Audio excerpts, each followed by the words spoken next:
Hello वीवियंस, कैसे आप लोग। उम्मीद करता हूँ आप सब लोग बढ़िया होंगे। आज हम इस वीडियो में बात करने वाले हैं chapter 6 molecular basis of inheritance class 12 का। बहुत ही बेहतरीन चैप्टर है। इसमें आपको आमतौर पे आपको बहुत ज्यादा डाउट आने करते हैं। मैं प्रॉमिस दिलाता हूँ, मेरी जो जेनेटिक्स की सीरीज है इसमें आपको ये वीडियो देखने के बाद आपको किसी और वीडियो को देखने की जरूरत नहीं पड़ेगी। एक चीज मैं आपसे चाहूंगा, वो है आपका ध्यान, आपका कंसंट्रेशन। जब आप इस लेक्चर को ले रहे हो तो किसी और चीज पे ध्यान ना दें। चलिए दोस्तों, ज्यादा देर का शुरू करते हैं। हेलो दोस्तों, मैं हूं विनय और आप देखें मेरा यूट्यूब चैनल विनय बायोलॉजी। आज हम बात करने वाले हैं chapter 6 that is molecular basis of inheritance के बारे में। ये चैप्टर ऐसा चैप्टर है जो हर किसी की जान सुखा देता है। ये समझ जाइए कैसा चैप्टर है। और मैं आपसे कह रहा हूं, आप इस लेक्चर सीरीज को लेते रहिए। यकीनन आपको इस सीरीज को देखने के बाद यूट्यूब पे किसी और वीडियो को देखने की जरूरत नहीं पड़ने वाली। तो ज्यादा समय ना वेस्ट करते हुए सीधा मुद्दे पे आता हूं। तो आज हम बात करने वाले हैं basically chapter 6 that is molecular basis of inheritance. देखिए, मैं आपको एक चीज बताता हूं कि हमने चैप्टर 5 में यह पढ़ा था कि इनहेरिटेंस होता कैसे है। इनहेरिटेंस हमने पढ़ा था किसी फैक्टर के द्वारा होता है जो कि मेंडल ने बताया था। लेकिन उस फैक्टर का मॉलिक्यूलर बेसिस क्या है, वो फैक्टर है क्या चीज। डीएनए है, आरएनए है, प्रोटीन है, ये हमें पता ही नहीं है। यानी कि चैप्टर 5 आपको यह बताएगा कि मेंडल ने बताया था कि इनहेरिटेंस किसी फैक्टर के द्वारा होता है, लेकिन उस फैक्टर का नेचर, उसका मॉलिक्यूलर नेचर किसी को नहीं पता था। इस चैप्टर में हम उस इनहेरिटेंस का मॉलिक्यूलर लेवल पढ़ने वाले हैं, माने कौन सी वो चीज है फैक्टर जो कि इनहेरिटेंस करवा रही है। तो इस चैप्टर में हमें जो मेन बात करनी है वो पढ़नी है डीएनए के बारे में, आरएनए के बारे में, प्रोटीन के बारे में। बट डीएनए से बात ज्यादा जुड़ी रहेगी। देखिए, डीएनए जैसे कि आप जानते हैं, अगर मैं डिस्कवरी ऑफ डीएनए की बात करूं तो बहुत ही यहां पर एक अच्छा पॉइंट आता है। यहां पर आता है 1869 के अंदर एक साइंटिस्ट आए थे जिनका नाम था फ्रेडरिक। स्पेलिंग थोड़ी सी झोल होगी तो उसमें आप देख लेना, फ्रेडरिक मेशर। ये एक साइंटिस्ट आए थे 1869 में। इन्होंने पस, जानते हो ना, पस पस निकलता, बहुत लोगों को पस निकलता रहता है ना, जहां पे मवाद सा जमा, जिसको अपनी भाषा में क्या बोलते हैं, मवाद बोलते हैं ना हमारे देसी भाषा में। तो जो पस होता है, जैसे मान लीजिए किसी का पस निकल गया पे ना, पूरा एक थोड़ा सा निकल गया, इसमें पस भरा होता है। तो इस पस में से, माने इसको क्या बोलते हैं, पस में से यहां के सेल्स को निकाला गया। क्या निकाला गया? सेल्स को निकाला गया। और जब हमने पस के अंदर जो सेल्स थे, मतलब इन्होंने जब उस पस सेल्स को ऑब्जर्व किया तो इन्होंने पस सेल्स के अंदर एक बहुत ही यूनिक चीज को देखा जो उन्होंने आज तक कभी देखा ही नहीं था। और उस यूनिक चीज के बारे में ये ज्यादा नहीं जानते थे, तो इन्होंने उस चीज को क्या बोल दिया, उस चीज को नाम दिया न्यूक्लिन नाम दिया। क्या नाम दिया? न्यूक्लिन।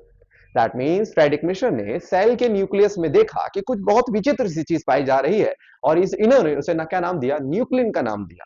अब ये उस पर ज्यादा तो श्योर थी नहीं, ज्यादा कुछ तो खास मालूम था ही नहीं। लेकिन उसी के कुछ सालों बाद, फ्रेडरिक के बाद हमारे आए ऑल्टो वाले बाबू, जिसको हम बोलते हैं ऑल्टमान। क्या बोलते हैं? ऑल्टमान बोलते हैं, मैं बोलता हूं ऑल्टो वाले बाबू। तो ऑल्टमान आए। ऑल्टमान ने जब उस चीज को, जब इन्होंने भी सेम न्यूक्लिन को ऑब्जर्व किया, तो इन्होंने क्या पाया, वो जो न्यूक्लिन है वो एक्चुअली में एसिडिक नेचर में है। क्या है? एसिडिक नेचर में है। वो जो न्यूक्लिन था जो कि फ्रेडरिक बाबू ने बताया था, इन्होंने पाया वो न्यूक्लिन कायदे से एक एसिडिक मॉलिक्यूल है जो न्यूक्लियस के अंदर पाया जाता है।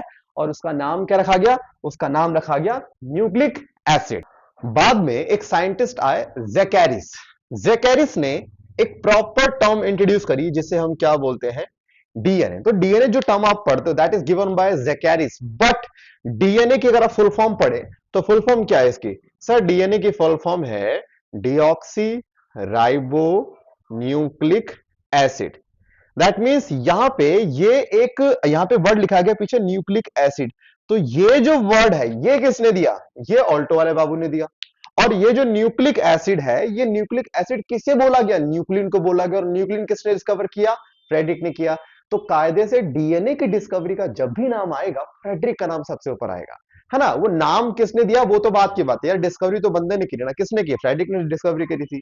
तो यहां पर हम समझ चुके हैं डिस्कवरी डीएनए में क्या था कि सर 1869 के अंदर साइंटिस्ट थे फ्रेडरिक मिशर, जिन्होंने पस सेल्स के अंदर ऑब्जर्व किया बहुत ही विचित्र चीज जिसको नाम दिया न्यूक्लिन। बाद में न्यूक्लिन को ऑब्जर्व किया गया कि वो एक एसिडिक मॉलिक्यूल है जो न्यूक्लियस के अंदर पाया जाता है, फिर उसे नाम दिया गया, न्यूक्लिक एसिड बनाया गया। कुछ समय बाद ज़ेकेरिस साइंटिस्ट आए जिन्होंने एक प्रॉपर टर्म दी जिसे हम क्या बोलते हैं, डीएनए। तो ये थी डीएनए की डिस्कवरी के बारे में। आइए अब बात करते हैं डीएनए किन चीजों से मिलकर बना होता है, क्योंकि अगर आपको एक बार ये पता लग गया ना डीएनए किन चीजों से मिलकर बना है, तो आप ज्यादा बेटर तरीके से डीएनए को समझ पाएंगे।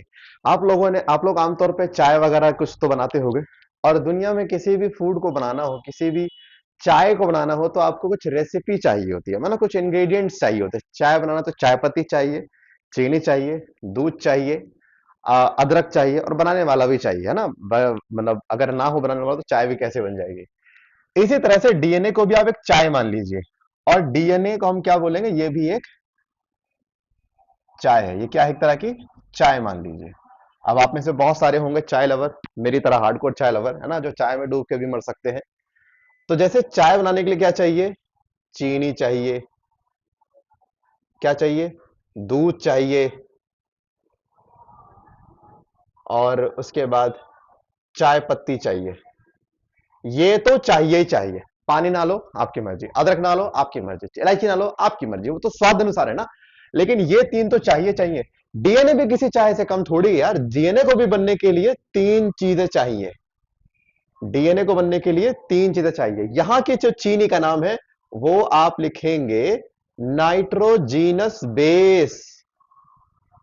क्या लिखेंगे, नाइट्रोजीनस बेस। और डीएनए में दूसरी चीज क्या होती है, शुगर, जो कि बना होता है, देखो चीनी यहां भी आ गई। और यहां पे तीसरा क्या चाहिए, फॉस्फेट ग्रुप चाहिए। यानी डीएनए भी इन तीन चीज से मिलकर बनता है, nitrogenous base, sugar and phosphate, जिसको हम लिखेंगे क्या, बेस, शुगर और फॉस्फेट। अगर अगर मैं कहता हूं चाय बनाते वक्त मैं कोई भी एक चीज कम कर दूं उसमें से, तो चाय नहीं बनेगी। इसी तरह से डीएनए बनाते वक्त अगर आप तीन में से कुछ भी एक कम कर देंगे, डीएनए बन ही नहीं सकता जनाब। डीएनए बनाने के लिए आपको ये तीन चीज चाहिए। मैं अभी जो आपको बताने वाला हूं वो बताने वाला हूं कि फिलहाल क्या, नाइट्रोजनस बेस के बारे में। तो आइए जरा देखते हैं नाइट्रोजनस बेस के स्ट्रक्चर के बारे में।